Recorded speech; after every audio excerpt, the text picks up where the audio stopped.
Hello, folks. Welcome to Minions of the Zoo. I'm your host, JohnnyHellcat, and with me today is Sanguine. Good evening, all. How's your day going so far?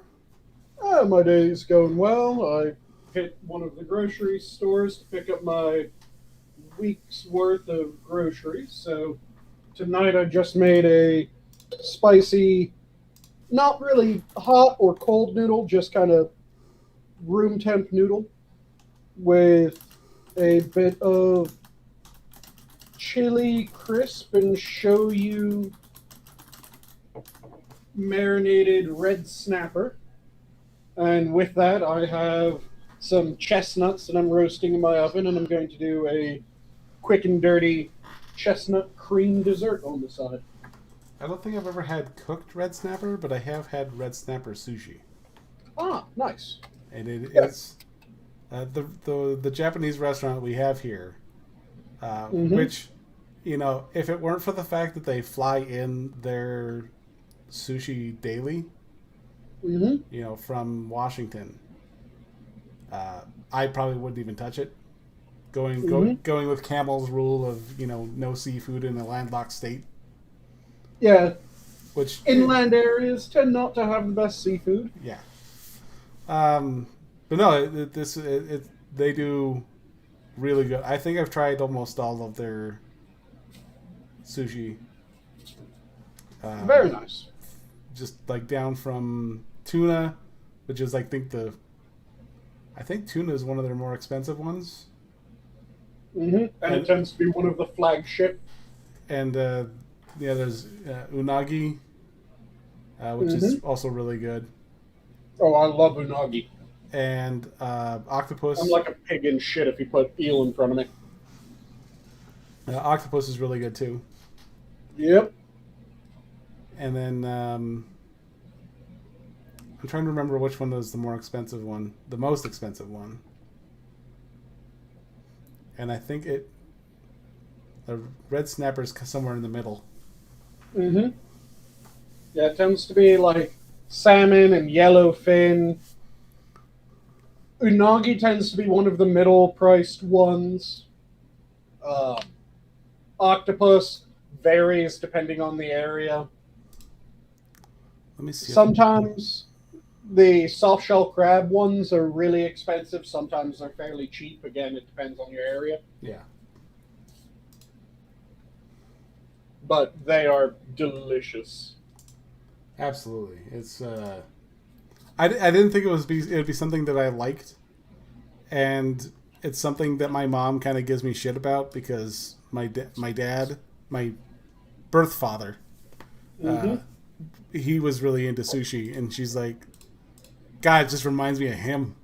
Like, I guess he had when I was a kid, when I was too young to remember, he befriended a Japanese a coworker, and he would always give him sake. Ooh, nice. And well, my dad was not a drink. He was a rather aggressive drinker. Oh shit! Random. I completely forgot to send you the link. Ah, okay. I do apologize. I'm like, I know there's someone I'm forgetting here. See, one of the best drinks, because anything that's free is always tastes better than what you have to pay for, right? Yes. So one of the best drinks I've ever had was when I was in Japan. I got on the train to go back to the hotel I was staying in, and there were 3 or 4 drunken businessmen, as is the stereotype of Japanese salarymen, that were sitting together on the train. They had a tin cup with them, and they were just filling the cup with sake, passing it around the 4 of them, and having a good night of it. So I get on the train with the rest of my group, and they see the first few people in my group come on and they start pouring the sake and going like, you guys have to drink with us, come on. And then they see me and they've just decided, no, fuck everyone else. That guy has to drink with us. We don't give a shit if any of the others take a sip. That one needs to down the cup. So they pour it up to the brim, and then they start handing it to me. They don't speak English. I don't speak Japanese. And they're just making it very clear with body language. Drink, come on, drink with us. It'll be amazing type body language. Mm. So yeah. I go. Oh, go ahead. Oh, no, that would be...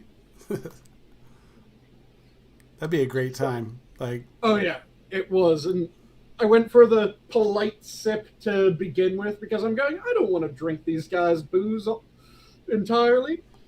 But they're offering, sure, I'll take a swig. So I take the polite swig and I go to hand back the cup and they are like, no, drink, making that obvious with body language again. yeah. So I just kind of shrug, toss it back down the entire cup that they passed me. Pass it back, showing that it's empty. They start cheering and fill up another cup of it. This sounds like the kind of story that ends with a missing kidney. Oh no, it just ended with the Japanese businessmen drinking with me while we were on the train and then asking if they could take a picture with me before I left. I don't know what it is. Well, I kind of know what it is. I'm a giant dwarf with a ginger beard and brown hair. But every time that I go to Asia, I end up in a ridiculous number of yearbooks, family photo albums, and just random pictures with people. To the point where I'm wondering how many households, when you walk into in Japan, there's just a picture of me with the Japanese family that you just walked into the home of. Nice. Now it looks Clearly like, after your Lucky Charms. Clearly. Toro is the most expensive. Ah, yep. And then sweet shrimp, scallops, and then tuna. That makes sense. Is it yellowfin or one of the other sorts of tuna? Just as tuna. There's yellowtail that's underneath that. Okay.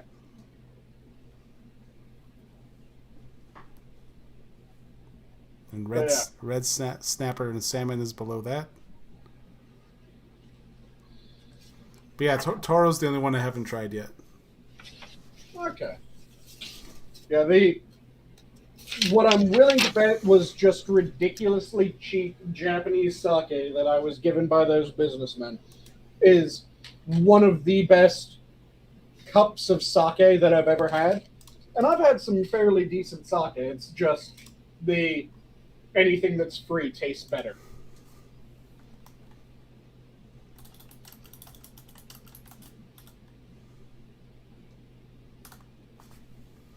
So how's things for you, Random?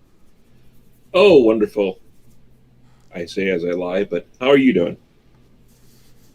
Well, I was telling Sanguine before the stream.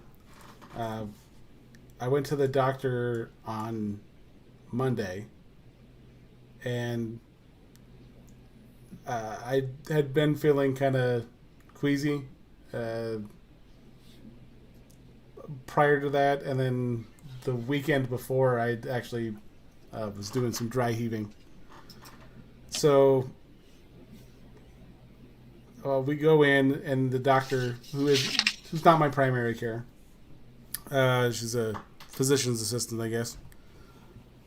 She's like, oh, it could be COVID. We'll do the test, and we'll see what's going on. And so I go, okay, well, what if it's not COVID? Like, what if the test comes back negative? And she goes, well, right now we're just treating everything as it is COVID, and then just going from there. And I go, so you want to erase COVID as a thought first, and then treat me? Like, how much money are you guys going for? Like, yeah, and like I said, the gastrointestinal issues is not a bog standard COVID response. That isn't the, like, if you came in and you were saying, yeah, I've been coughing and just been having a little bit of problems feeling like I'm getting enough air, then I'd be going, oh yeah, makes sense. Check for COVID things. But my stomach has been giving me problems. I wouldn't automatically go COVID. And even if I was going, okay, just to rule it out, let me do the test, I would still be going, okay, but also, this is the next, or this is the most likely thing, this is the second most likely thing, and this is the third most likely thing. Here's the tests I need in order to figure out which one it is. yeah, like there's, when I went to the urgent care yesterday, they're like, did they take any lab work? And I go, no. Yeah. He goes, did they take x-rays of your stomach? And I go, no. And he goes, they just gave you the test and pushed you out the door? And I go, pretty much. You know, took my vitals, gave me the test, and sent me on my way. Slapped your ass and wish you the best of luck. And I was relating that story since Delahazed in chat. I was playing 7 Days to Die earlier, and at the close of the stream, I shut everything down, fed the animals, watched a couple episodes of The Blacklist, and I'm like, oh, I gotta set up for the stream. So I come in here and I put my headset on, and there's birds chirping in the thing, and I'm like, why does it sound like I'm in the wilderness here? Mm-hmm. And I look down, and 7 Days to Die hadn't shut down. Nice. And a horde came through and just completely shat on our hideout. Ouch. Like because I put, I walked in to put some of the stuff away, and yeah, horde came in, like got in there and just tore shit up. And so I'm like, and we're just gonna delete this. I have no problem starting over. That'll have to do. Hey Terry. Hello. Hey Terry, how goes? I'm alright. How are you guys? Doing grand. Just finishing up the last bit of work on my dinner. My fish is just about done. My chestnuts are just about done roasting. So I'll be able to pull them out. Was that a euphemism? No, Well, he just said he's going to pull out his nuts, so I hope so. it's actual chestnuts. I didn't decide to hack mine off and toss them in the oven. But once those are finished roasting up, just going to mash them, pour in some cream, mix that round, and get ready to... I'll probably pour in like a shot of bourbon, whip up the cream, have a nice whipped cream... It's not bourbon whipped cream dessert for dinner tonight. Well, if you want German dinner guests, just don't mention that they're chestnuts. Just say nuts, and I'm sure they'll be right round. I'm pretty sure the German cannibal's still in prison at the moment. Why would you want German guests? That is a good question. Judging by Terry's laugh, I'm willing to bet he knows the German cannibal story. Do Yes. the other two know the German cannibal story? I have heard the German cannibal story. Okay. It is still one of the weirdest. What the fuck? For anyone who doesn't know, it was a German who had an interest in cannibalism. Was able to find. He was a gay German cannibal. He was able to find another gay man who had the fantasy of being eaten, and they fulfilled each other's fantasies. Is probably the most polite way of phrasing it. Moving on. Yeah, it's a very weird story. I mean, from what I remember, didn't they try and cook the penis and then it burnt because they cooked it too much? Yep, the German cannibal tried to cook the penis, and he made a dog's dinner of it, literally, because he overcooked it and then fed it to his dog. That is the funniest thing. It's like, just that this happened is just hilarious to me. It's like, well, this went to waste. Like,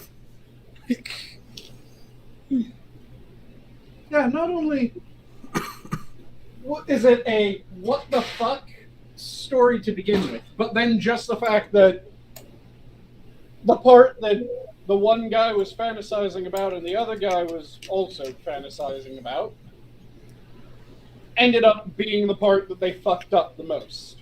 Yes. And you're just going, come on, at least be able to cook if you're going to do this shit. Think through the process, realize that if you overcook it, it's going to become rubber. Oh man, the whole thing is just so insane that it's just fascinating. Oh yeah, it's one of those. This can't be true, son of a bitch. This is true stories. It's the So kind is of there a thing where best? it's the kind of thing where if you were playing a Jackbox game and that was one of the trivia questions, unless you knew the story, you would not guess the answer. Yep. was that random? Was there a planned discussion for tonight? No, we're just kind of shooting in the dark.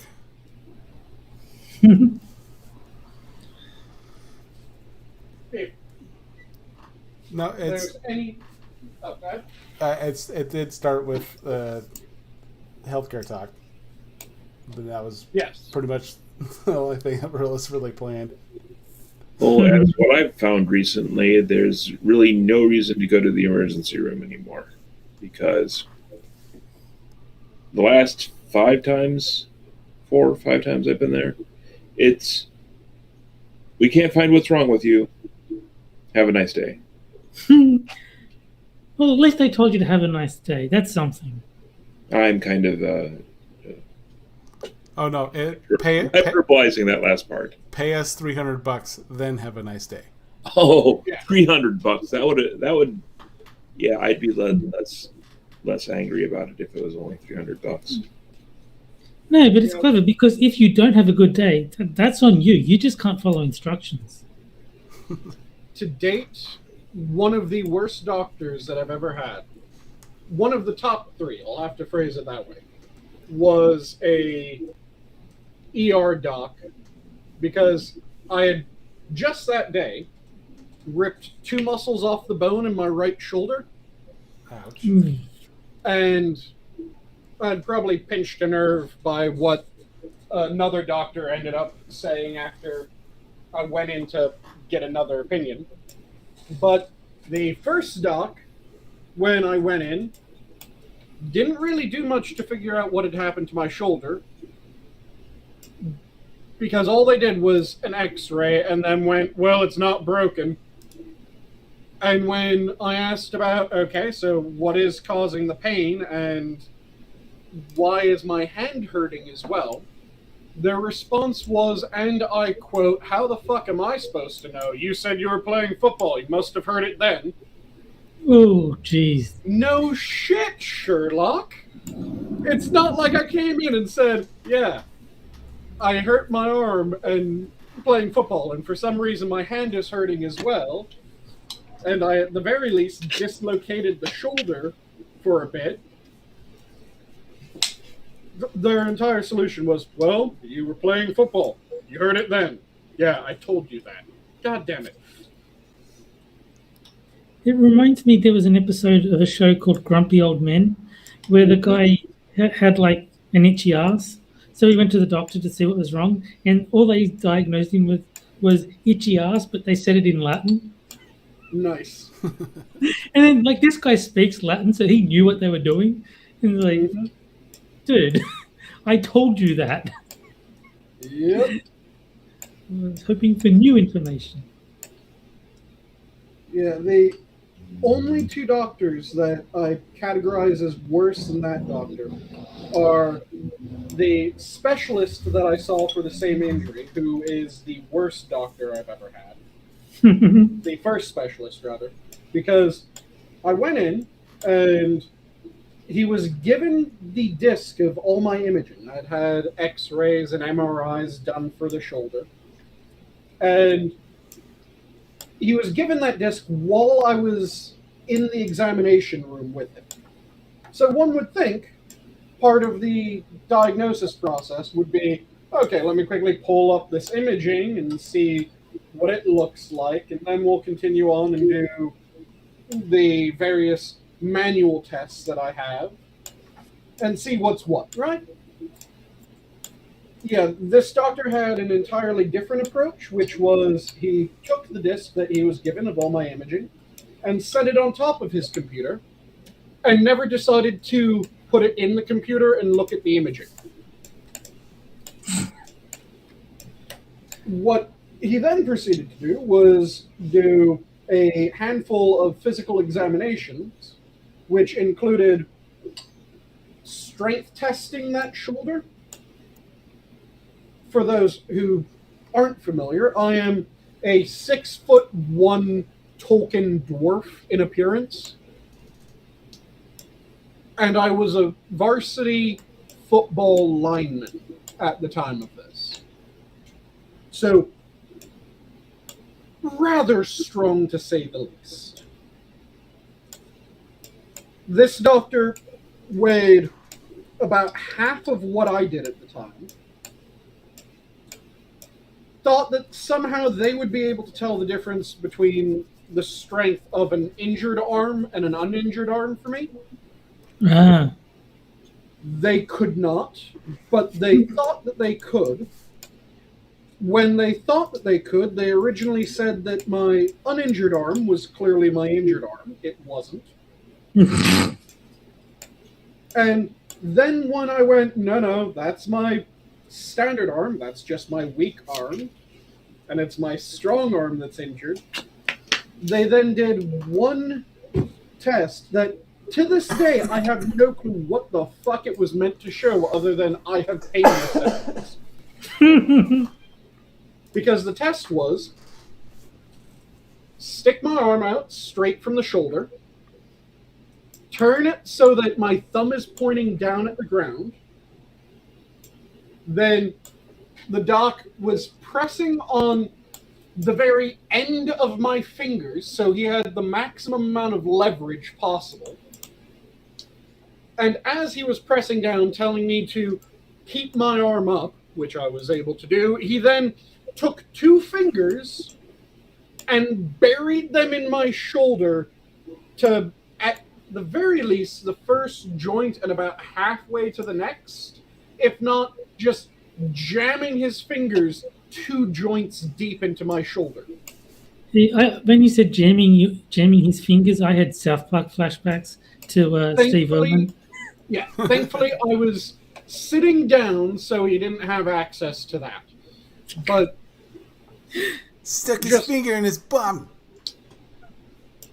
Sunk his fingers as deep into my shoulder socket as he possibly could, kind of separating the bones of the shoulder socket again, and then asked, "Does this hurt?" Yes. Yes, it does. I'm reminded of the scene from Hot Shots where the doctor bites the guy's nose and says, "Does that hurt?" Yeah, it was effectively a step down from that. My answer was yes, and he went, okay, it's clear what you did was you strained your shoulder, rest it for a couple weeks, and it'll be good to go. By the way, in order to see this doctor, it had taken about 4 months since the injury.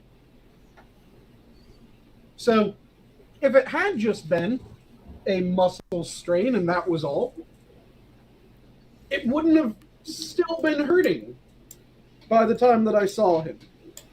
Maybe he just knew that it was exactly 2 weeks away from healing. 4 months plus 2 weeks is the necessary time, and he just figured it out in his head.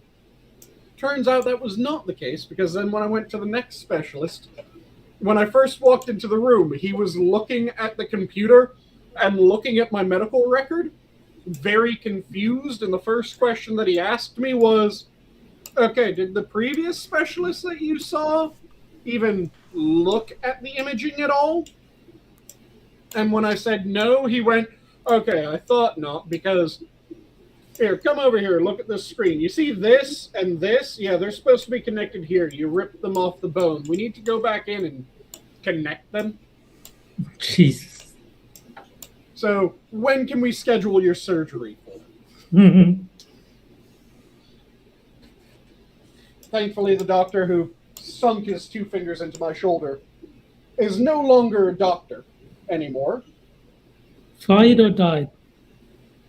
He was completely just removed from the medical system because Okay, good. it so colossally fucked up my diagnosis. I mean,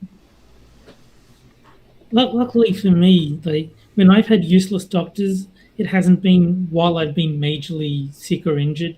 It's just been like, my skin is flaring up. Oh, just keep doing what you've been doing. It's like, well, clearly that's not working. Mm-hmm. So I go to a different doctor, and then I've eventually found one who's like, oh, yeah, just do this light therapy, see if that works. And that actually cleared it up. But like, it's just everyone was just going, yeah, just keep doing what you're doing. Like, no. if it was working, I wouldn't be here. Yep. But yeah, the doctor who came in second, because that's the first place worst doctor that I've ever had, clearly, was the doctor that gave me what I refer to as my cryo thumb. Because you're familiar with getting warts frozen off, right?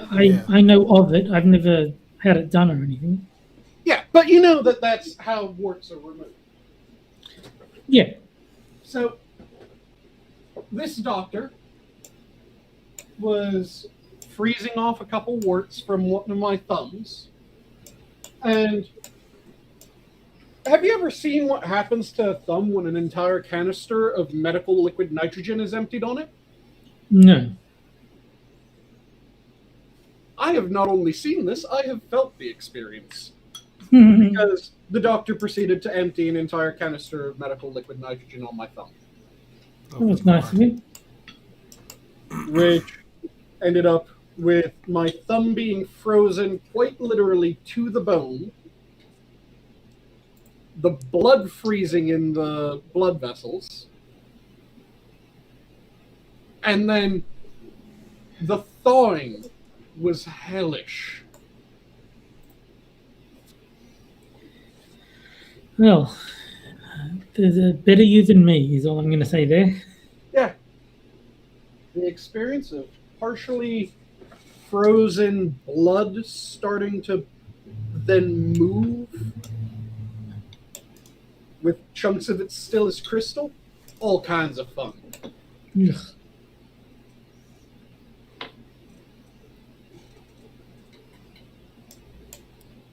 There's a comedian whose name is Steve Hughes, and like when he was a teenager, he didn't like playing football, and when someone like one of the bigger kids is like, "What the fuck's wrong with you? Why don't you like fucking footy?" He goes, "It hurts."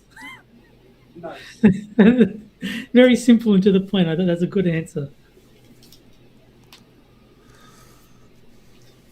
Yeah, I had a lot of fun when I played football. I played American, not European. But That doesn't even count because you're all padded up.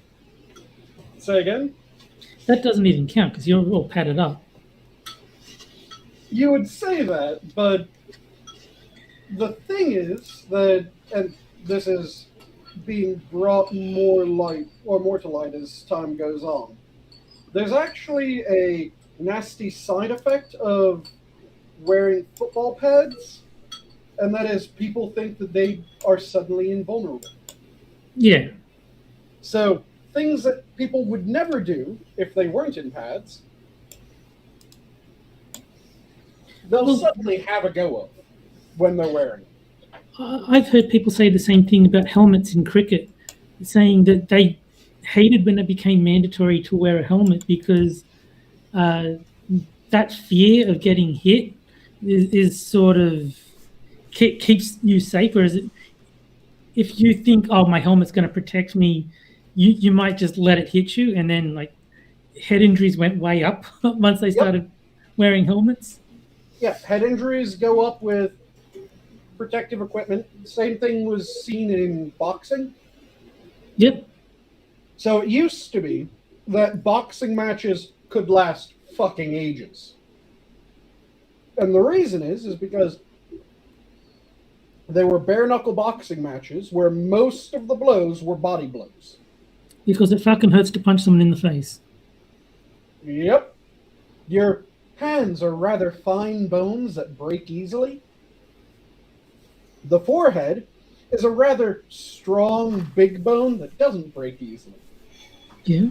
So if you punch someone in the face and they dip their head slightly, you're now punching their forehead and you have a broken fist. Yes. You don't want to deal with that, so you punch them in the ribs. Punch them in the gut. You work the body until they lower their guard enough that you feel like you can actually get that good hit to the jaw without risking your hand. What was that movie that Brian Dennehy was in? Don't know. I can't remember. It was a Wizard of Oz. No, there was one where they were. I think it was Kickboxer. Was it MotZ Kickboxer? I'll have to take a look. But he was teaching this kid, and then he was like the bad teacher. Mm-hmm. And then they end up fighting at the end. And first he ends up like he goes to throw a punch, and Brian Dennehy drops his head and punches him in the forehead, and breaks his hands. Might be called Gladiator. That's what came up when I searched for Brian Dennehy boxing movie. I don't remember him with Russell Crowe.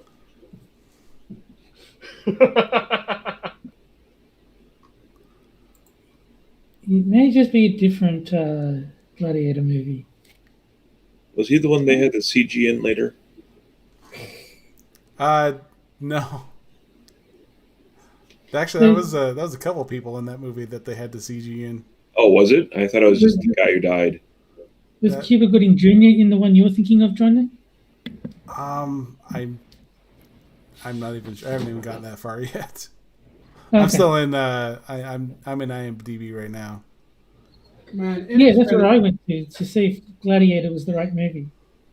It has been ages since I saw the Roman Gladiator one, not the boxing Gladiator movie.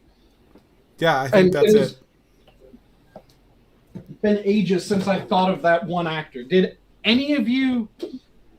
What was his name? I'm trying to remember. He was an amazing actor, and one of his best roles, in my opinion, other than say again?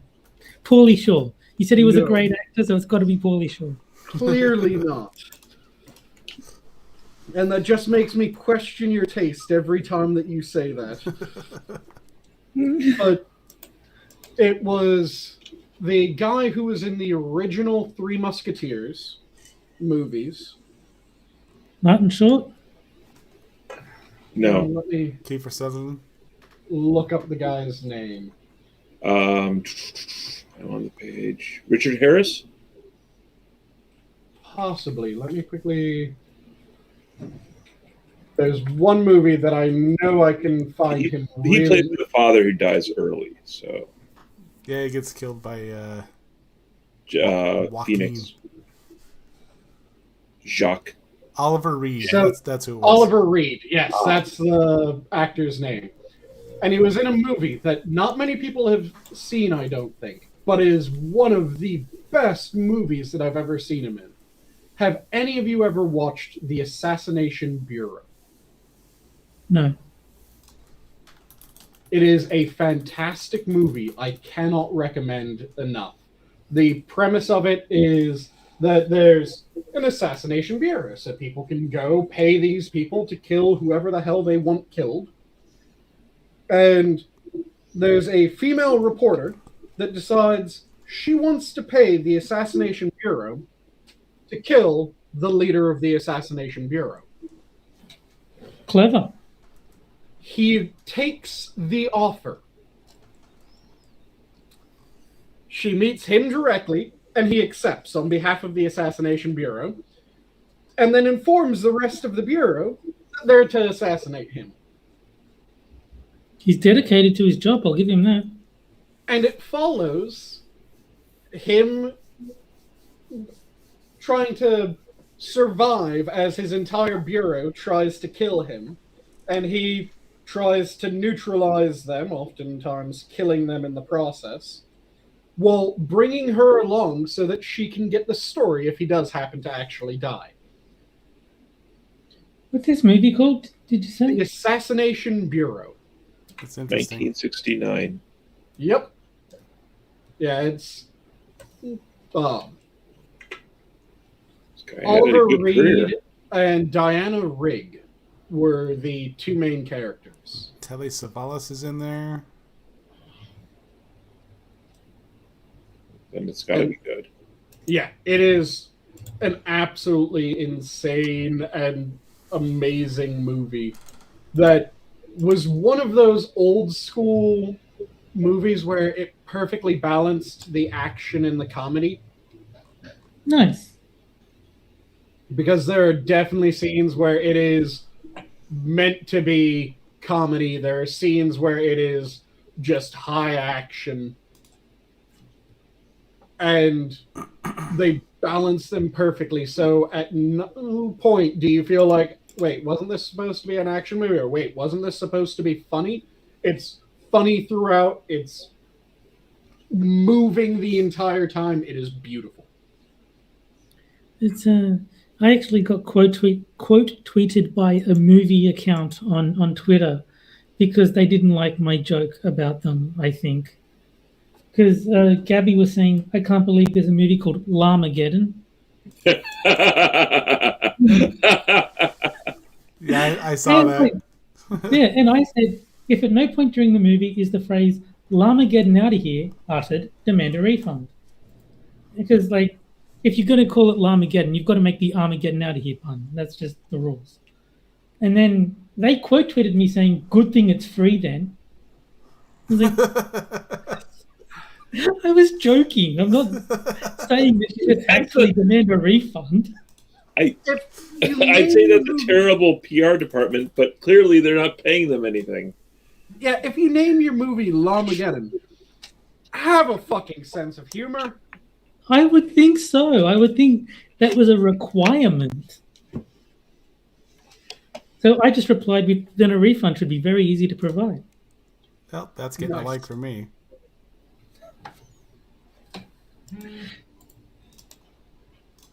Because, yeah, I mean, how do you have how do you have a movie called Llamageddon that you take deathly serious on Twitter? Like, just it's a joke movie. Oh, it's the actual movie. Yeah. the movie people told you to watch it. Yeah.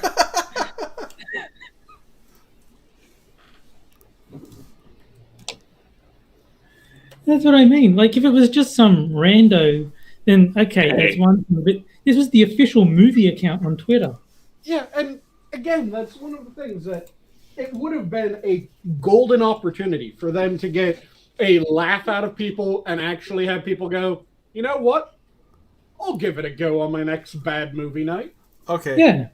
The best part about this is no one even mentioned them. They sought that out. Yeah, I didn't tag them or anything. Yeah, they looked for you. Llamageddon is ego surfing? Yes, they are. Llamageddon. God damn it. Now I'm tempted to say you need to rename the stream Llamageddon. Minions of the Zoo 1453 Llamageddon. Just so that we can see if they ego surf on YouTube as well. That would be awesome if they actually commented. Like Just getting all upset at us.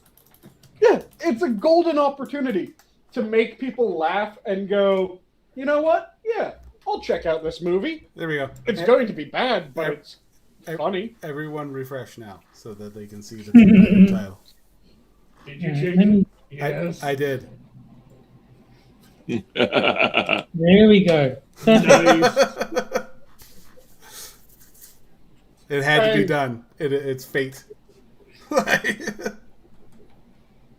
This isn't false advertising. We've been talking about Llamageddon. So, hello, production crew. Or perhaps not production crew, but writer, director, probably star. This sounds like a just shallow vanity project with them taking it that seriously. Yeah.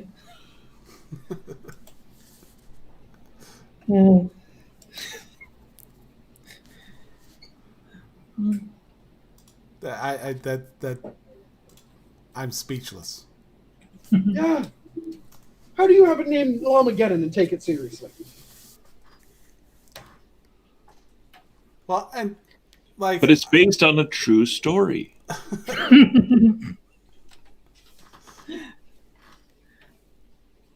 We will never forget those valiant people who died in the Llamageddon. Alpaca Apocalypse is right behind the corner. Yeah. Does he even watch this show?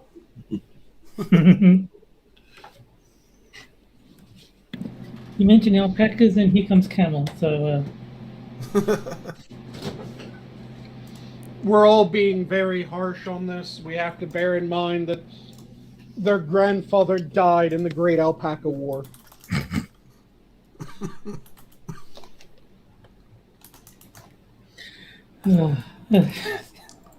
That's greatness. The fact that they sought you out just to tell you that it's on Tubi. Yeah. It's apparently also on Amazon too, so you don't need to download Tubi. I didn't even know what Tubi was. I just ignored it. Oh, I know what Tubi is because as a former corrections officer, Tubi was one of the very few video streaming things that wasn't blocked by the prison firewalls. Oh, okay. So, middle of the night, trying to stay awake, flip on Tubi TV, enjoy some god-awful movies that you don't even need to sign up to Tubi in order to watch. So what was the reason that Tubi was allowed, whereas other streaming services weren't? The fact that the people that were in charge of the firewalls had never heard of Tubi TV, I think. Oh, okay. So it's just an omission. It wasn't like a policy. Yeah, it wasn't a policy. It was just a bunch of correction officers trying to figure out what can I do to be entertained during shift. And we found out, oh, shit, there's a thing called Tubi TV. Oh, we can actually access Tubi TV. Fuck it, we're using Tubi TV now. I mean, that's kind of what I did when I was at work, because they would block certain well-known websites so you couldn't just, waste time on the internet. But TV Tropes was apparently under their radar, so I just used to read that all through my lunch break. Nice. Yeah, they tried to do that with at my old job when I worked the night shifts. They would make sure that all the internet access couldn't get moved to anything that had like a Wi-Fi or anything like that. And I'm like, okay, well, if you're not going to allow me to do this, I'm going to bring my own stuff. And so I bought an adapter. I have my backpack. It has a whole bunch of adapters in it. It's got one. It's got a C to HDMI adapter, so I can just plug my phone into the TV. Very nice. And then I would bring. I bought a mobile hotspot, and had it right there in case they didn't have a TV there or something that some of the group homes actually had the tube TV still. And I was this close to getting the hookups for that, and I'm like, you're just playing to my my hobbies here. Like, I can see if I can hook anything up to anything here.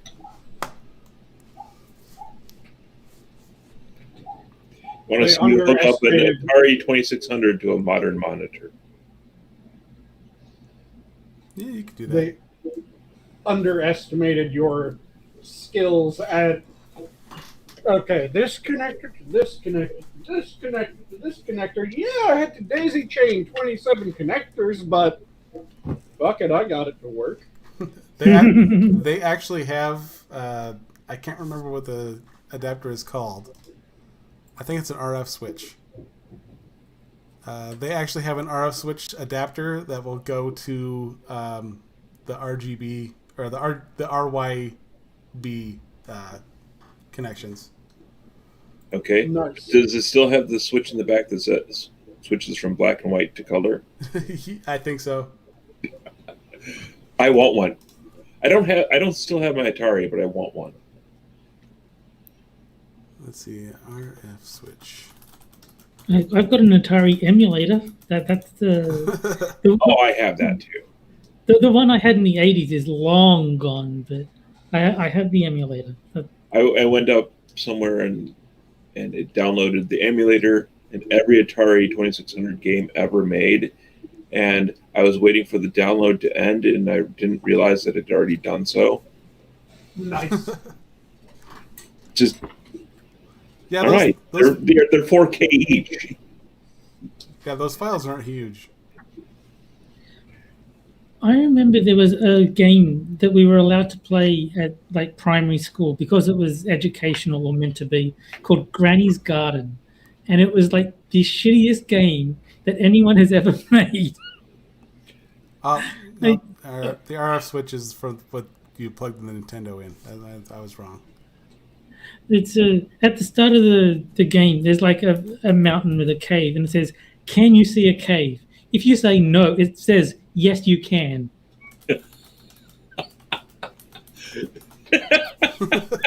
See, it was just subliminal advertising for the fated Obama presidency election. Or was it that they just absolutely ripped off that game for their election campaign? I don't remember much of the details because basically most of the things that you could do resulted in you getting caught by the witch. And so it was like finding the one thing you could do that wasn't fatal and then moving to the next section where everything but one option killed you. And it was basically just memorizing which were the right options. So it was teaching you how to handle real life. What's that? It was teaching you how to handle adult life. If only my life was a series of multiple choice questions, and I had one of them will not get you killed. Well, if I had infinite retries in real life, then I think that'd be interesting.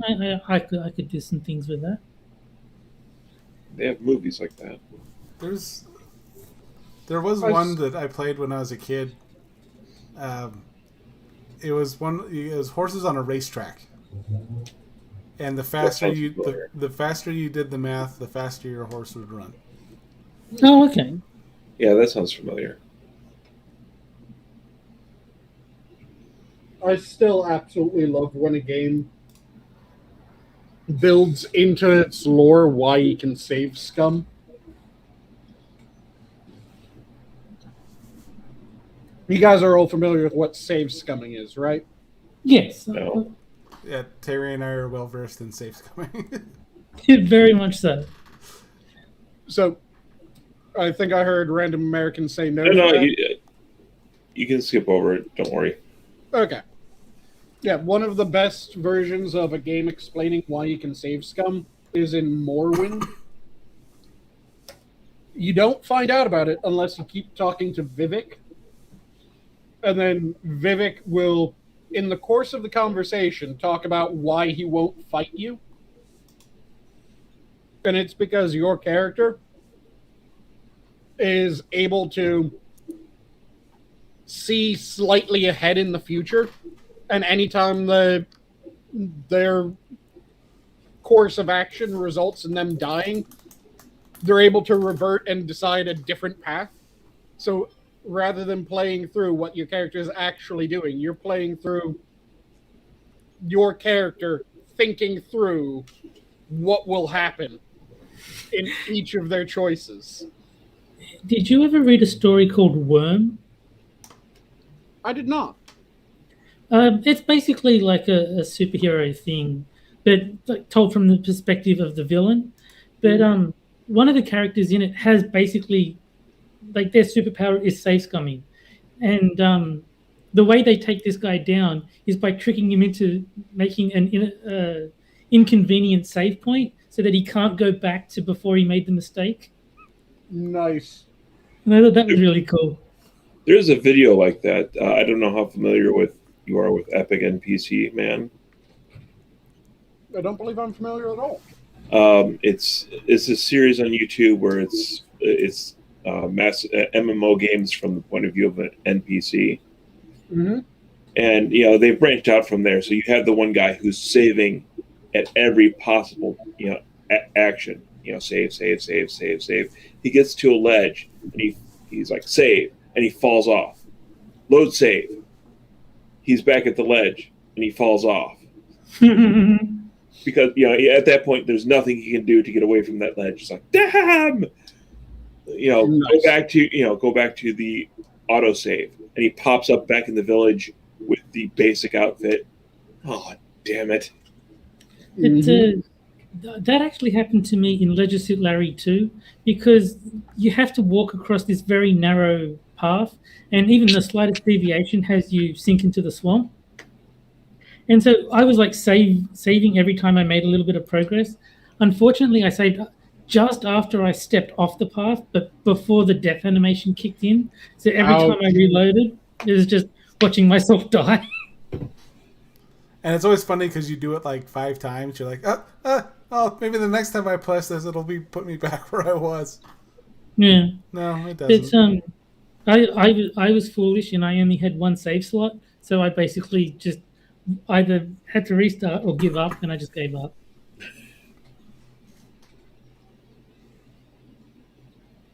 Yeah, I got into the habit in games of making sure that I have 3 save slots because of that. Yeah. Or a bare minimum of 3 save slots. I would be fine with 2, but 3 is probably better. And depending on the game, sometimes I have more. Like, there's certain games where I know that you can fuck yourself up at the end game in, like, Chapter 2. So I'll have a save just before the decision that might be able to fuck me over. Yeah. Like, with me in something like Pokemon Stadium, I would do one save point at the start of the match, and then in a different save slot, I do the actual save scumming, so like see what move they use and then react appropriately. Mm-hmm. Because you could still lose even with save scumming because their Pokemon were much more powerful than yours. But yeah, that way I wouldn't have to waste to continue. I could just go back to save slot 1 at the start and try again with a different random seed. Mm-hmm.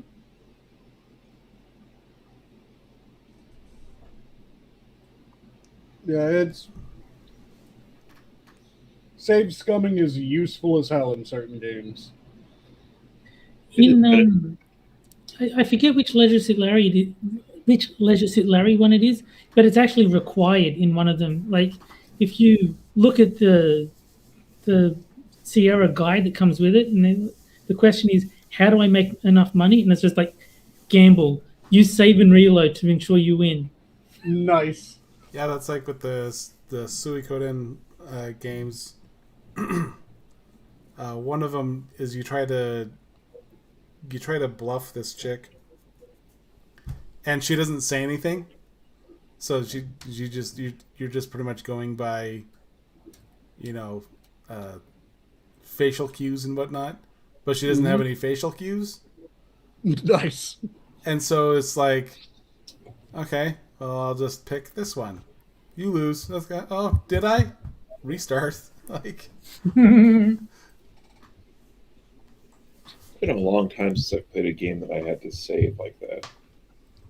That just reminds me of, I think it's Jade Empire had the anti-gambling save scum thing, where if you were save scumming, you'd be able to do it like 4 or 5 times, but if you did it more than that, the person who you're gambling against head would explode. Nice. And then they would never respawn. Well, I mean, the standard way to get around save scumming is just to keep the random seed static, so that you can do it, but you're going to get the exact same result every time. So yeah, you can't just reload until you get a blackjack. You just have to accept the loss. Though, I mean, even then, I suppose you could lower your bet on the ones that you're guaranteed to lose, but it limits it greatly. Mm-hmm. Well, the best part is trying to find, if you can even, like, sometimes, like, when you're playing against someone, it's just totally random anyway. So sometimes you'll just have to take the loss, just as it was. I think it was Fallout New Vegas had, if you reload a save, there was like a 2-minute wait before any of the casino games would be available, like, to actually play. So that you could save scum, but they made it really inconvenient because you had a 2-minute wait every time you reloaded. Like, well, that's one way to stop people doing it. It's like, yeah, like I said, there's a number of Japanese games that just have it where if you win a certain number of times in a row, it'll then do a check of some sort and be able to determine this is save scum, this is not save scum. And if it's save scum, they'll just kill the gambler.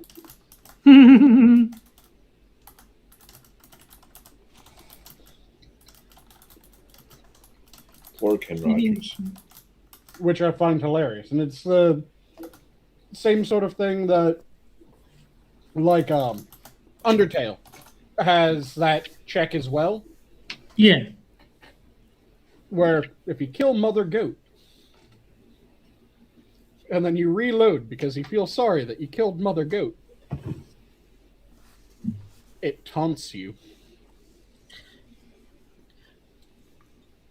Yeah, there's a whole slew of things in that game that do that. Isn't the point of that game to make you feel bad? It didn't work. Not for me, anyway. Well, no, you have to have a soul. I just get the feeling that Terry would do multiple saves on that, and when they taunted him for killing someone, just, oh, yeah, you're going to taunt me for killing him? Reload, I'm going to kill him again just because of that. Fuck you. It's going to be like 50 resets. No, it was like, Spec Ops: The Line, where they try and make you feel guilty about all the people that you killed in the game. It's like, Well, no, I played the game specifically to kill people. I don't feel guilty about playing a violent video game. Mm-hmm. Like, your moralizing is wasted on me.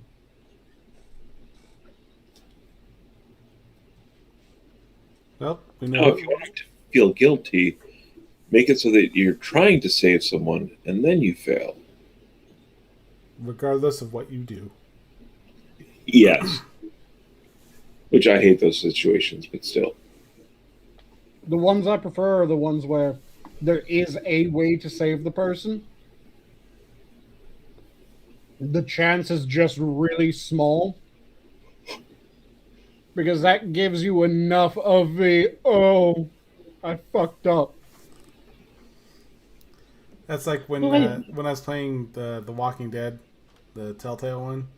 Mm-hmm. Yeah, I chose to save the gal, and then I think it's in like chapter 2, you kind of like develop a thing, and then in chapter 3 she dies, like by some gal, and I'm like, oh, so what happened to your friend regardless? So whoever you chose, they would probably die at that exact same spot. Mm-hmm. The thing that I noticed was it's episode 1. You make the decision between, I think, Carly and Doug are their names. Yeah. Episode 2, they're barely in it because they realized, oh fuck, we would have to record so much dialogue, and people would only see half of it. Fuck that. We're writing them out of the story. And then they get killed in 3. Yeah, because they realized it's not worth the resources to record all this dialogue that most people aren't going to get to see. Mm-hmm. It's most games with dialogue, though. Yeah. That's actually why a lot of people prefer unvoiced RPGs, because then it's just text. They don't have to pay actors to record lines. So they can put in stuff that, 3% of players are ever going to see, because it doesn't cost them that much money to write, a few paragraphs of text or whatever. Mm-hmm. Unless it's something that's, it's a static scene. Then they'll throw the voice stuff in there. Yeah.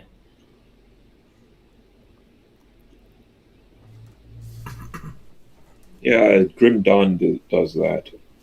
The important parts are all recorded, but a lot of the side quests or the ancillary stuff is just text.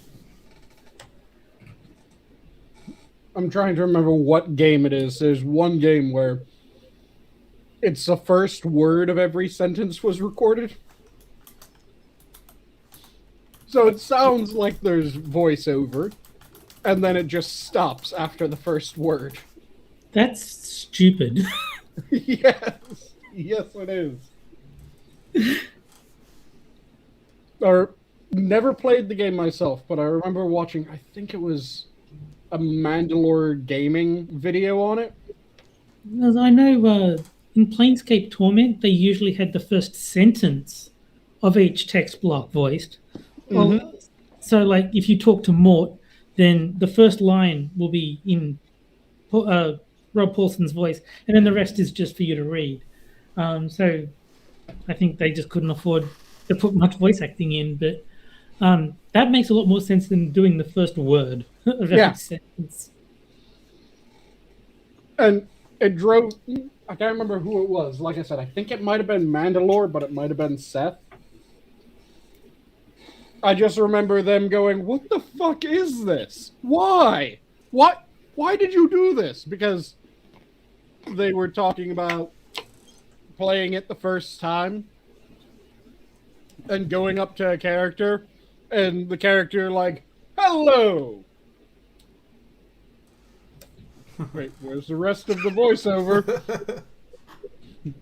And then they would go to the next line. R?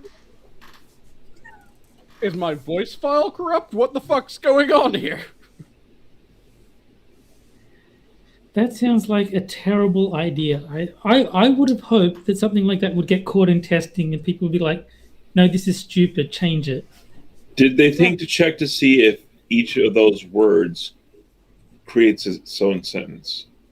That would be impressive if they pulled that off. Yeah.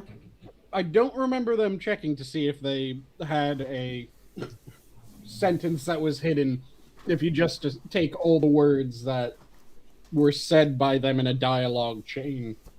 Because I was just thinking of, I think it was one of the Top Gear guys who his previous job was writing for an auto magazine. And he put as the first word of each paragraph was a message to the editor. Mm-hmm. Was it fuck you? Yeah, that was pretty disparaging. And he thought that he wouldn't get it. And apparently he didn't, but someone told him about it. So he was fired for that job. I don't know if it was real, but I remember seeing that Arnold Schwarzenegger, while he was governor, reportedly wrote a reply saying that he was declining an invitation or something, and the first letter of each line spelled "fuck you." Nice. I don't know if he actually did that, but I've seen like pictures of the letter. Well, let's look up. Yeah, that's Schwarzenegger. Arnold.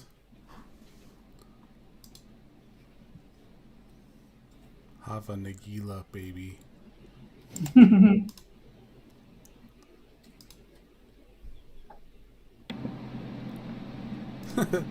My favorite part of that at the end when they did the clip show, and he's like, they had this I think it was a spokesman for, was it Schwarzenegger, like, and he had this really dopey voice, like, he doesn't want to come out now, you made him cry. To members of the California State Assembly, I am returning Assembly Bill 1176 without my signature. For some time now, I have lamented the fact that major issues are overlooked while many unnecessary bills come to me for consideration. Water reform, prison reform, and health care are major issues my administration has brought to the table, but the legislation just kicks the can down the alley. Nice. Yeah, it spells out "fucks you" or "fuck you." Nice. Yeah. Every time that I hear from certain politicians, it just pisses me off. And it makes me chuckle when other people tell them off. Even if I don't like the person that's telling them off that much, it's still kind of like a, yeah, that feels good.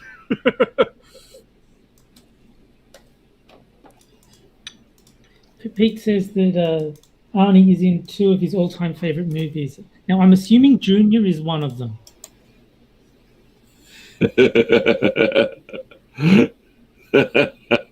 The other's clearly Kindergarten Cop or Twins. I hope it's Twins. I would go with Twins. I don't remember much from Twins, but I do remember that like the joke was Danny DeVito and Arnold Schwarzenegger being twins. Yep. For some reason, I remember him not being able to drive the car. Oh, I remember Danny DeVito saying that he was genetic garbage because that's the way the twin experiment worked. All the good genes went into Arnie, all the bad ones went into Danny DeVito. That makes sense. That's what my you're saying memory is that they stole the plot from a Metal Gear game. Probably. I wouldn't be surprised. I've not played Metal Gear, but I Which can Metal believe Gear it. was that? I'm trying to remember if it was 1 or 2. It was one of the early ones. And the villain in it was... Say again? I think it was the first one. Let me quickly double check which one it was. So Twins was in 1988.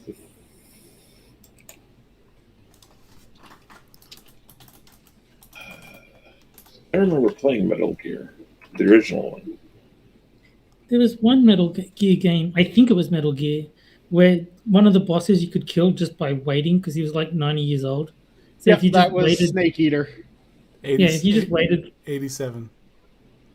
And it was Sons of Liberty. Metal Gear Solid 2 Sons of Liberty was Okay.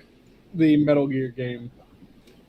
And apparently it was made after. But yeah, the villain from that was part of an experiment that produced the snake that was in that game, as well as...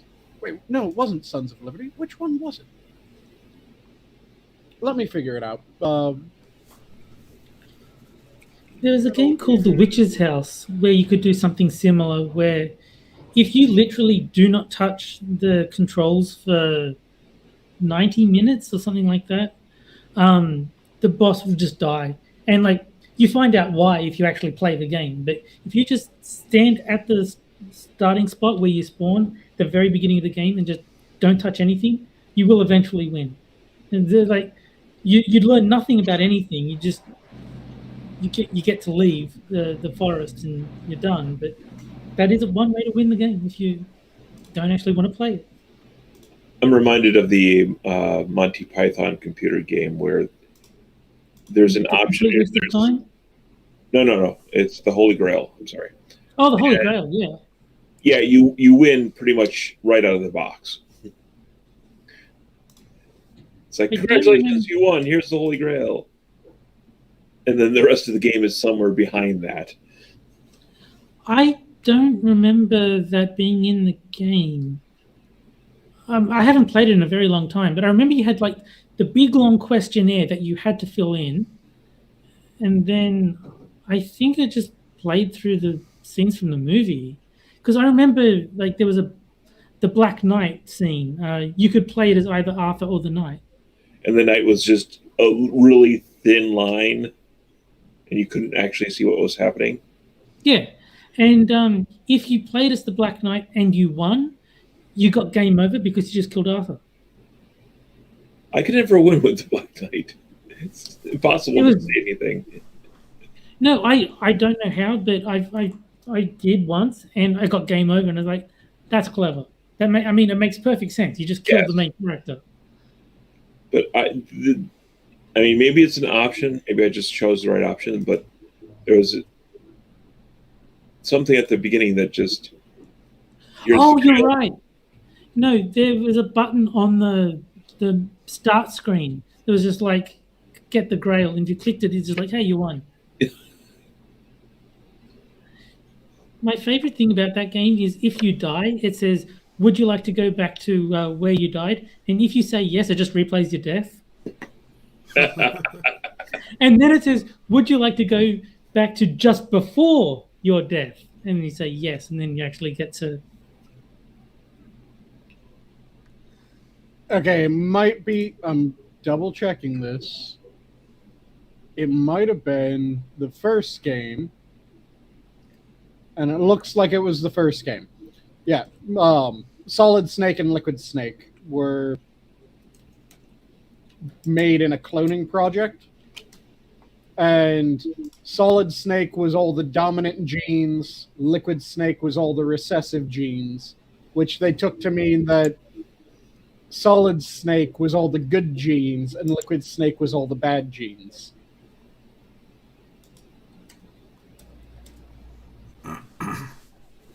I've never played those ones. And Cougar Knife in chat points out Far Cry 4, where the villain actually says, just wait here, I'll be right back. And the game expects you to just break out and play the whole game. But if you don't, if you're just like, okay, I'll wait here for 15 minutes, he comes back. And then he like gives you your mother's ashes or whatever it is, and you end the game.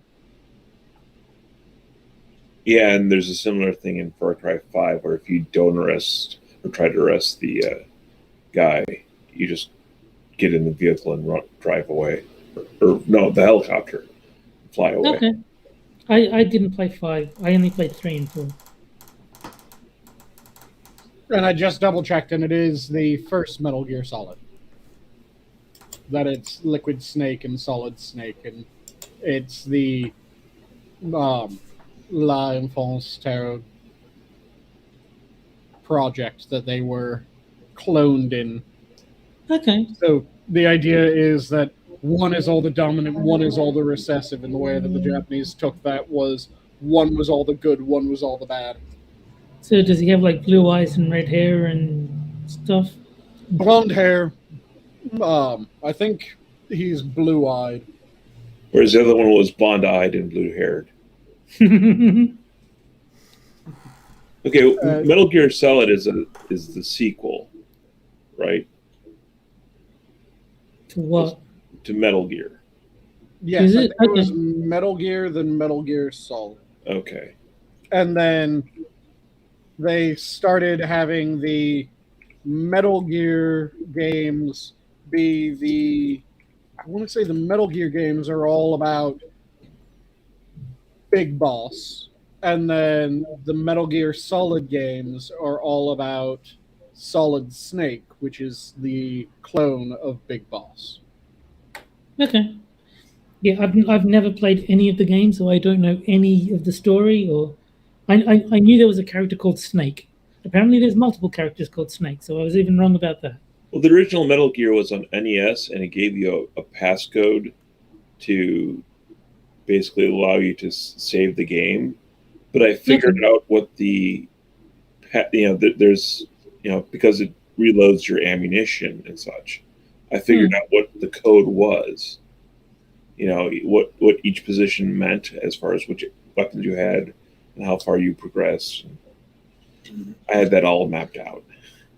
Okay, so Nice. I just double checked, and I think what I said is actually right. Where they have the Metal Gear games, and then they have the Metal Gear Solid games. So the Metal Gear Solid all follow Solid Snake, while the Metal Gear games all follow Big Boss. So if it's just a Metal Gear game, like... oh, wait, no, that is not the case, because Metal Gear Solid 3 Snake Eater would be about Big Boss, not about Solid Snake. I don't know why they changed the name randomly, because it's Metal Gear 2, Metal Gear Solid VR missions, Metal Gear Solid 2, and then it goes back to Metal Gear Solid, then Metal Gear Solid 3, Metal Gear Acid 2, Solid 4. Then plasma, then gas. Yeah, they haven't gone to plasma or gas yet. Sublimation. They did go for Metal Gear Rising at one point, though. So he took Viagra. Yes. Or what's the injectable version of Viagra that they use in porn? I There's don't know. functionally an injectable version of Viagra that you inject straight into the dick. Is that? I've heard of Cialis, but I don't know if that's what it is. No, Cialis is just another one of the Viagra alternatives. Yeah. What, they can't wait 15 minutes for it to take effect? Because one of the channels I watched, they get sponsored by Blue Chew, which is like chewable Viagra, and they make mention of the same ingredient as in Viagra and Cialis. So I didn't know what Cialis was, but I'd heard of them. Just brand names. Yeah. Let me quickly look up what the thing I'm trying to think of is. Yes, Jack, it's for kids.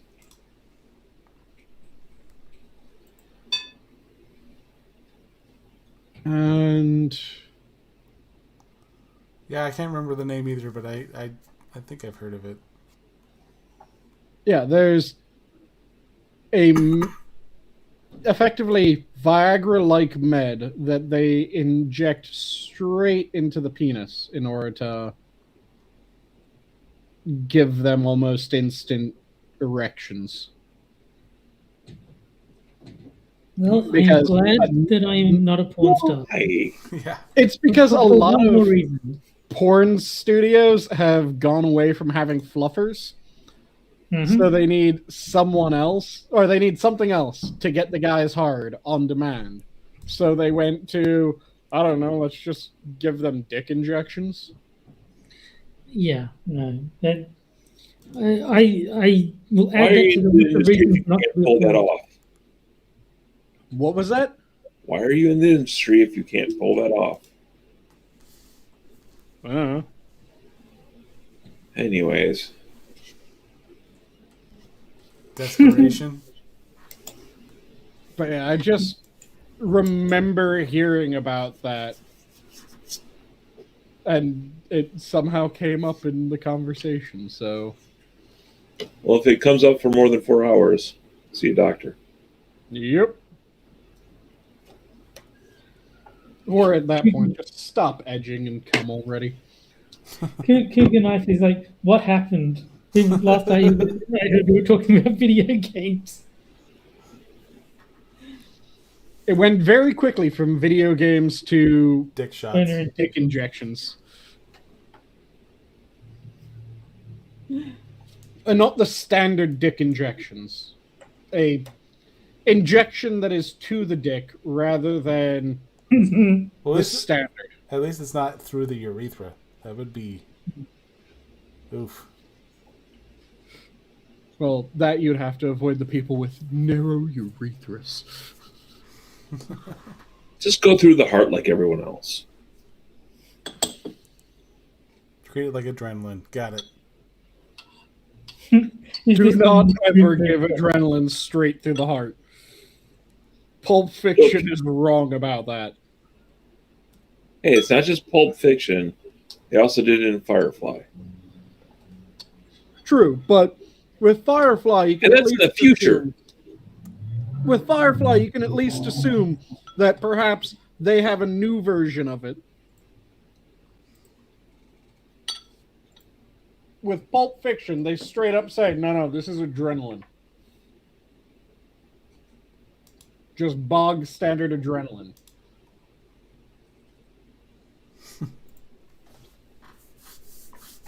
And that you do not give straight to the heart unless you want them to immediately have a heart attack. Well, she's already overdosed. What's one more? Yeah. It just makes sure that they're really dead rather than just kind of dead. Look, if you're watching Pulp Fiction for things to emulate, there's something seriously wrong with your life. I was really worried where you were going with that sentence there for a moment. I could have gone anywhere with that for something, but you know. Yeah, I was half expecting you to bring up the GIMP. If you're looking to... I was thinking about the bad dancing, but you know. Okay. Yeah, I was worried that it was going to be, if you're looking for something to emulate in Pulp Fiction, GIMP. No, there's nothing worth emulating in Pulp Fiction. Not killing people in a car, not robbing diners, not the bad dancing. None of it. I don't know. Perhaps emulate what was done if you find yourself kidnapped and held in a freaky sex dungeon. Because that turned out fairly decent.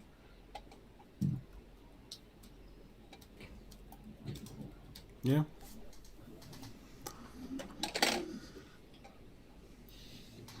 And, hey, Camel, a needle isn't going anywhere near my dick. Don't you put that evil on me. Nice. Well, I agree with Camel on this one. As also do agree. And my vote makes it unanimous. Especially since I'm terrified of needles to the point where I threw a doctor once. I hyperventilated last day. I used to give plasma, so you know, no, not so much of a problem for me. Yeah, I told the doctor that I'm terrified of shots. He went, oh, okay. And I was being treated for... Are you guys familiar with tendinitis? Most people are with tendinitis. I know. Do you know what bursitis is? I've heard of it, don't know what it is. Is that what killed Raymond Burr? No, it is not. Anytime that you hear itis at the end, it means swelling. So Yeah, I knew that. Tendinitis We don't want Raymond Burr swelled up. Swelling of the tendon. Bursitis is swelling of the bursa sac, which is a fluid-filled sac used for lubrication in a joint. Raymond Burr was swollen enough as it was. So I had tendinitis, bursitis, and impingement syndrome. And impingement syndrome is when the bones of your shoulder are placed too closely together. So they don't really have room for swelling.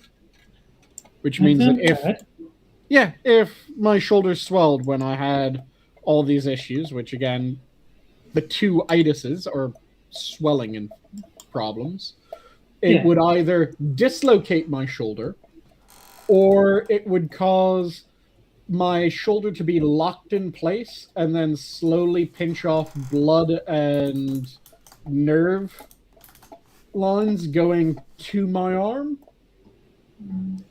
Until that sounds unpleasant. Yeah, until my arm was just starved of oxygen and unable to feel or do anything. Until the swelling went down. Both of those really bad. So the treatment for tendinitis and bursitis is a shot. I was told, or I told the doc, I'm afraid of needles. Give me a warning if I have to get a shot. I did not know that the treatment was a shot. The doctor told me what was going on, told me that, oh yeah, you have these problems. And then said, I'll be right back. And he left the office. He came back with a needle. Didn't warn me. Didn't say, okay, I'm going to be giving you a shot. Let me know when you're ready. Just walked straight in with this big-ass needle because it's a cortisone shot that's given in order to treat that. And if you haven't ever had a cortisone shot... Those aren't thin needles. Yeah, they aren't thin needles, and it feels kind of like someone's trying to inject you with chilled honey. Yeah. It's not because a pleasant thought. It is thick. So the doctor walks in, immediately walks straight up to me, and stabs the needle in my shoulder. Smart guy. Yeah, just alcohol swab, stab, and my hand immediately twitches, and I catch myself right before I throw the doc, going, there's a needle in my arm. If I do anything now, then that needle might break. I don't want the needle to stay in my arm. Wait. So I wait, and he injects the cortisone, and I can feel it kind of spreading out into the shoulder. Because again, it's thicker than honey. So you just kind of feel it ooze and kind of pulse into place. Then once he pulls the needle out, my hand launches forward, and it was the same arm that he had just given the shot to. He slams against the door, he hits it, rattles it, falls to the ground. He comes up red in the face. This was a military doc. I come up red in the face. And he looks like he's about ready for a fight. I look like I'm sure as hell ready for a fight. And this was when I was in high school. My mom is laughing her ass off at the fact that I just threw a doctor. Well, he deserved it. Yeah, looks over at the doctor and goes, he told you he was afraid of needles. By the way, that was with his left arm. That's his weak arm. That's also the arm that you just stabbed with a needle. Do you want to see what his right arm does? I've had cortisone tablets, but I've never had cortisone injections. So Fortunately, I've not experienced anything of the sort, but Yeah, like I said, cortisone shots are something that you fucking know what it feels like once you've had one. Because you can just feel it spreading. And it is so goddamn weird. That's like the anesthesia they use to put you out when you go into surgery. That's another weird one. That kind of cool heat. When I went into for my ACL reconstruction, they had everything hooked up on. They had it hooked up to my elbow, in that joint. And he's like, "Okay, so you're gonna feel kind of a cool feeling go into your hand, and then it's gonna warm up a little bit. And by the time it reaches your elbow, you'll probably be out." And I go, "Okay, it'll be interesting." And I like you said, I'm also afraid of needles. And so I go, before you put this in, do you think you can find a way to distract me? And he goes, "What do you mean?" I go, "I don't want to stare at this needle." And he goes, "Oh, okay. You see that picture there?" And he points to the wall, and I look, and he just stabs me. And I'm like, that's works, I guess. Like, it's a good thing I decided not to do a full body twist when I went. But yeah, he got that hooked up, and then like it was a major inconvenience to him. I'm like, yeah, I'm afraid of needles, man. Like, you can't just have me like sitting here staring at what you're doing. I always have a bit of a hell of a time when it comes to surgeries because doctors don't, or certain doctors, some doctors will listen. Other doctors tend not to like listening when you tell them something. Yeah. So the first time that I had a surgical grade nerve block, the first few surgeries I had, they weren't really much of a thing when they happened. So it was just the normal large dose of painkiller and then gas. Those I don't have any problem with. The painkiller wears off quick. The gas wears off fairly quick. It takes effect almost immediately on me, but it wears off quick. With the first time I had surgical grade nerve block, though, they told me what it was supposed to be like. And have any of you had a nerve block before? No. I don't think so. So when a nerve block is put in, whatever is below that nerve block effectively becomes someone else's body as far as your body's concerned. You don't feel it. You can't move it. You can't do a goddamn thing with it until the nerve block wears off. That's what it's supposed to do. So I was going in for the shoulder injury that I mentioned earlier, where I ripped 2 muscles off the bone.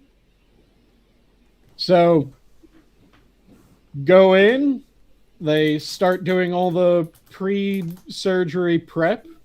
Part of that is administering the nerve block and making sure that it takes effect. So they give me the shot in the shoulder after giving me warning, and I'm able to be calm while I'm given the shot. So they give me the shot. The anesthesiologist says, "Okay, I'll be back in like 15 minutes. It should take effect by then, and if so, we'll be able to knock you out, take you in for surgery. Everything will be good to go." So I go, okay. And he walks away, and he comes back, and I'm scratching my head with the arm that should be dead. And he goes, "Oh, can you still feel that arm?" "Yep." "And you can move it." "Okay, maybe for some people this takes 30 minutes rather than 15 minutes. So I'll be back in another 15, and by then your arm should be completely dead to you, and we should be good to go. So he comes back after 15 and asks, so how you doing? And I just kind of go, I'm doing fine, and wave at him with the arm that should be dead. You can still feel your arm. Yep, and you can still move your arm. Okay, maybe I didn't get the shot quite in the right place. Let's give you another dose.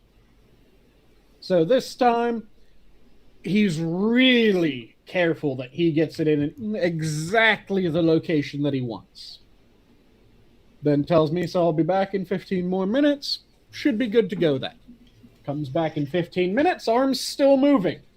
Comes back in 30 minutes, arm's still moving. And he goes, okay, so you're a bit of an anomaly. This doesn't seem to work on you at all. So we're going to have to go old school on you. We're going to give you a mega dose of morphine, and we're going to gas you. That work for you? Sure. So I get a large dose of morphine, and I get gassed. Even with the large dose of morphine and gassing, which should have at least Johnny has had surgery. Have any of you others had any surgeries? Nope. American, have you had any surgeries? Yeah. Okay, so you know how you're supposed to wake up in the recovery room? Yes. Well, I wake up as the doors of the surgical suite are closing behind the nurse that's wheeling me to my room. And I start talking to the nurse, which kind of freaks her out for a moment because I shouldn't be awake yet. And the fact that I'm complaining of pain in my shoulder really shouldn't happen because I was just given a very large dose of morphine and I was gassed. I should be passed out and drugged up rather happily. So, finally get moved into the room. But that was the first time I dealt with a nerve block. Found out I'm immune to them. I've had to deal with nerve blocks a couple times since then. And each time I've gone, yeah, there's no point in trying the nerve block. You'll just have to dope me up and go with that. Because the nerve block will not work. And they don't believe you when they do it anyway? And pretty much every time they go, nah, they must have done it wrong, or nah, you're thinking of something else. It can't be the nerve block, and they'll give me the nerve block. And then they'll come back 15 minutes later, and it's still active. And they'll come back 15 minutes later, and it's still active. And then sometimes they'll go, oh, you weren't bullshitting me. Other times they'll go, oh, I must have given it in the wrong spot. And go through the whole dancing routine for it. The one time that was probably one of the quickest times of them realizing, oh, yeah, it just doesn't work with you. But also one of the dumbest times was I had to get part of my finger sewn back on. Not like the tip. It was a wedge of my finger was kind of taken out. Okay. Hanging off on a flap, so they had to stitch around and get the wedge back on. And they gave me the nerve block. They said it would take this period of time. They then went, okay, so your finger should be numb. And I said, no, it's not. And they went, no, it has to be numb.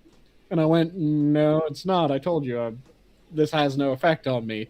And they went, okay, look away and let me know where I'm poking you and when I'm poking you. And they took a needle and they tapped my finger in several locations, trying to catch me out for lying and being drug-seeking behavior.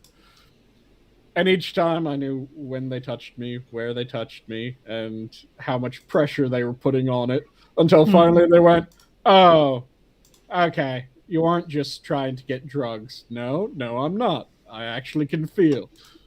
Okay. earlier in chat, Mr. Scott, I think it was asking your thoughts on a spinal tap. Well, before we go into that, I'm starting to fade here, so I'm gonna tag out. Fair enough. All Good right. talking to you, man. Yeah. Thanks. Catch you later, Endon. Thanks for joining. Good night. Where's the Have a good one. output? Bottom on the right. There he is. But yeah, I'm not sure what he means about my opinions on a spinal tap, other than anything that has to pierce bone sucks. And Never had one. Don't want one. yeah, I've never had a spinal tap. I've had other procedures done. And like I said, if it has to pierce bone, it tends to be a son of a bitch. And yeah, shit doesn't work on me, Jack. It's really fucking weird how meds work on me. And my nerves are kind of weird. My only knowledge of Spinal Tap is that they want the speakers to go to 11. That's my knowledge of Spinal Tap.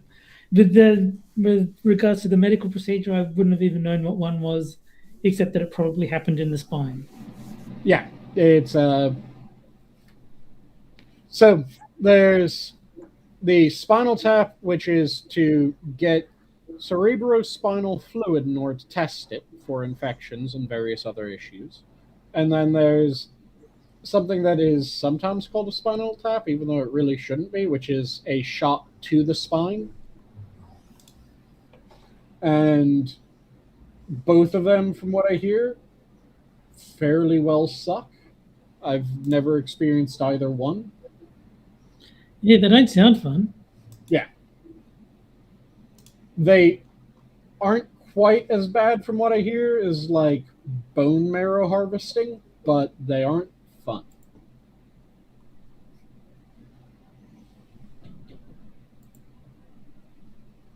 But yeah, my nerves are just weird and kind of retarded. Evidently so. Like, do you guys know what a deadhead is? Fan of the Grateful Dead? Other than that, that is actually a definition of deadhead, so I have to give you that point. But there's another form of deadhead that is used in law enforcement and corrections, as well as a number of other venues, which is someone that pressure points don't work on, and normally it's one or two pressure points don't work on them, so they're deadhead to this pressure point or that pressure point. Okay. Yeah, when I went through corrections training, I was a deadhead to every pressure point that we learned in corrections. So that just makes it harder to subdue them if they're like acting up?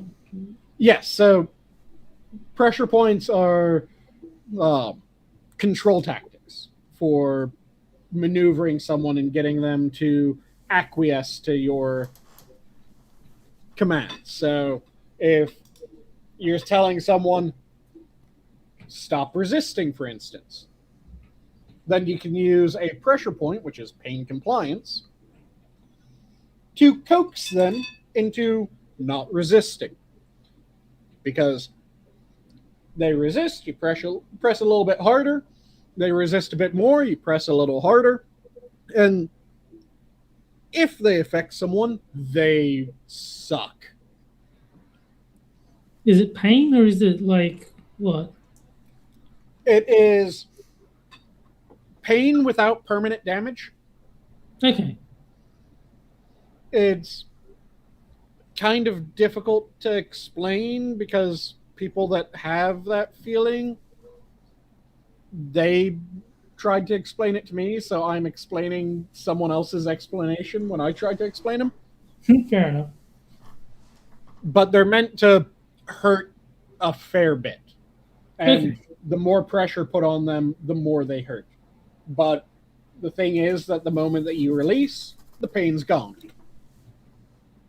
Well, that's good. That's actually quite useful then, because you're not going to like injure anybody.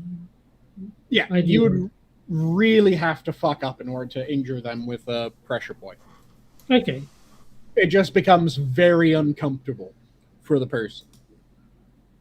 But like I said, the moment that you let up, the pain's gone, and they're able to function without any issue. Cool.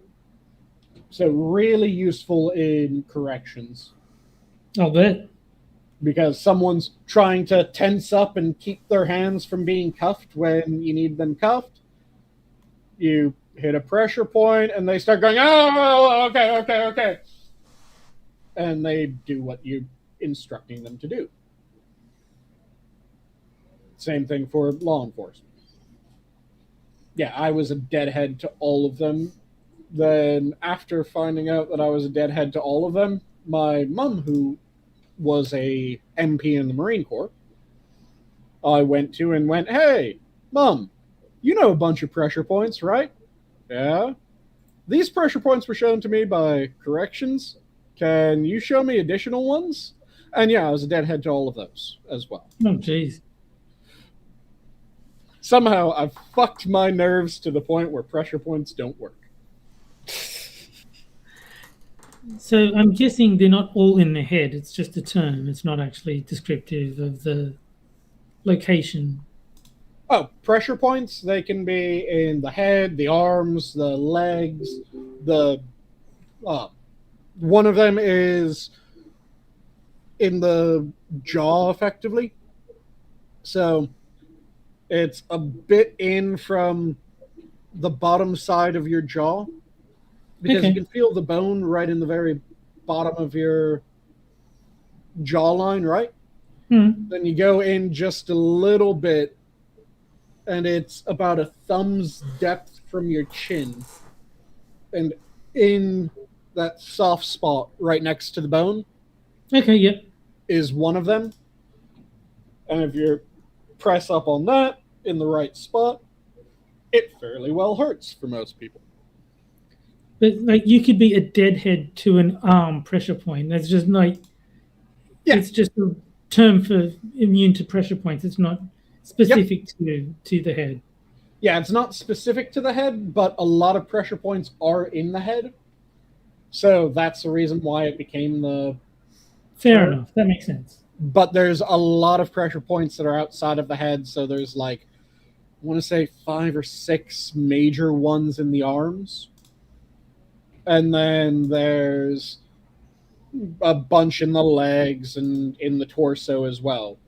But that's 5 or 6 in each arm, and 5 and 6 in each leg, and 5 or 6 in the torso. But then there's like 14 in the head. So the head has the greatest concentration of them. Fair enough. And so John is asking what the topic of this stream is. It's like, it's all over the place. It's very variable. Right now we're talking pressure points. Yes. But We've just been shooting back shit the entire time. If you jump back in the stream, we'll be covering all sorts of topics, such as video games and boner injections. So quite the mixed bag. I hope you find something that you enjoy. And classic movies as well. Yes. And also bad Arnold Schwarzenegger movies. Or rather, to be more accurate, not good Arnold Schwarzenegger movies. Yes. There are delightfully bad ones, but Yeah. still not exactly movies that you'd be going, no, that's the peak of cinema. It's, Llamageddon did reply to me again, I just noticed. So in response to, then a refund should be even easier to provide, he goes, ha ha ha, touche. So they finally found someone with a sense of humor to man, That's good. to man the Twitter account. Like I said, it was a golden opportunity for them just to have a laugh at it, but they took it seriously to begin. Yeah. And yeah, it might be something related to the fact that my nerves don't really react to alcohol much either. And I was responding to Mr. Scott J87.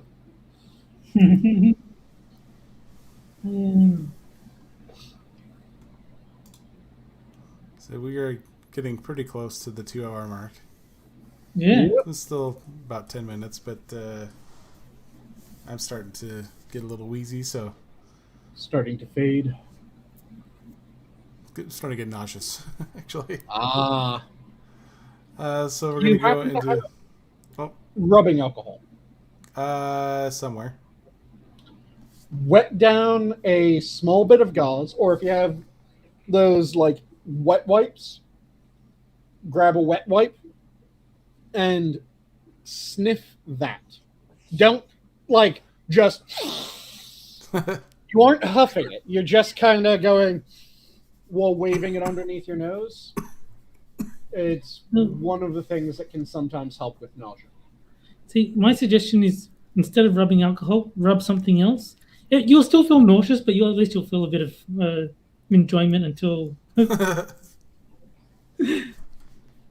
Just be careful, because if you start having to heave and you hit back a little bit too much, your stomach problems might increase. Yeah,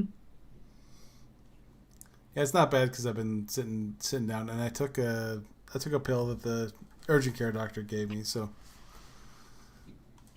it's a anti-nausea pill. So did they figure out what was wrong with you other than not COVID? No. The urgent care pretty much, they took x-rays of my stomach, and they said I have a lot of gas. So they want to do endoscopy to see if there's anything more visible in my stomach that would be possibly causing. I hope they figure it out, because like not knowing is the worst part. Like at least once you know what it is, you like, okay, well we can treat it. But if it's just a mystery, then yeah. Well, I find it weird that when the nausea comes, like I'll eat something and it kind of goes away for about like 10 minutes and then just comes back. And then when I take the pill, it's like, oh, okay, you feel a little better. But when that wears off, it just like it reasserts itself. It's like sticking your finger in the dam. Like that leak's gonna, you let go of the leak and like all the water that built up the pressure there is just blasting you in the face. So did they do an injected or an oral contrast dye? They haven't done anything. Oh, they didn't do any contrast dye for your stomach? Oh no, it was just X-ray. Yeah, but sometimes they do a X-ray with a suspended contrast. So no, it was just dry X-rays, really. Okay.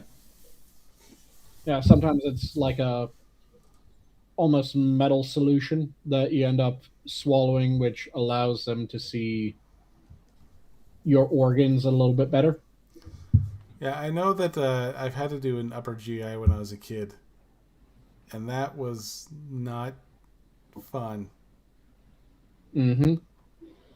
Although I don't know if it was because I was starving, but the barium wasn't that bad. Mm-hmm. And depending on how your gastro check goes, next week you might be able to tell us if you have a gag reflex. Yay! All right, well, we'll get to parting thoughts. Start with you, Terry. My parting thought is going to be: don't get injections into your dick. I think that's enough said on that. Even if they're what allows you to fuck for money? I would suggest a different line of work, but that's just me. Yeah, I'd agree with that. How about you, Sanguine? I'll leave off with my standard of, if you're passionate about something, make sure that you devour it. Don't let it devour you. No. All right, and I'm just gonna go with a. I'll just go with the shout out. Here's to Nanakama feeling better. She's supposedly getting out. Supposed to be getting out pretty soon. I'm thinking, and yeah, here's everything working out for you guys. And with that, the zoo is closed. Have a good night, all. Okay. Have a good night. And Jack, that would